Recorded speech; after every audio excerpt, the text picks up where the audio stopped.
this petition is filed challenging the amendment to the Code of Comundat, and they were asking for stay of this amendment itself. The court has not granted any stay to them. Court has just simply said adjourn the matter. It's gone on 13th of November, and we will file a reply to this petition. Challenge in the petition is to say that it is our ownership. How can the government say that the property can be given to encroachers? That is their ground. But our case is that this is an encroachment which is allowed by the Comundat for so many years. In some cases, Comundat has taken money also. In some cases, there is some NOC that is granted. So that is our case. And most important thing for us is that this is a regularization insofar as residential structures are concerned. This is not regularization of any other structure. And one of the facets of the Constitution of India is to give a shelter.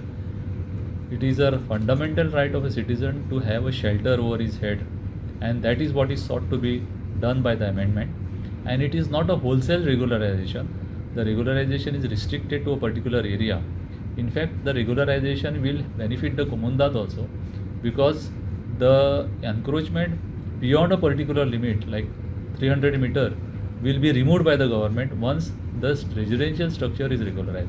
So vast land which is belonging to the Comundat will come back to the Comundat. So that is an advantage. In addition to that, the Comundat will get money out of this regularization.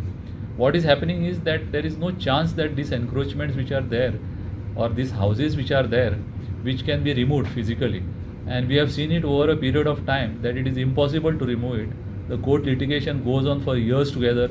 In most of the cases, there is no litigation also that is going on.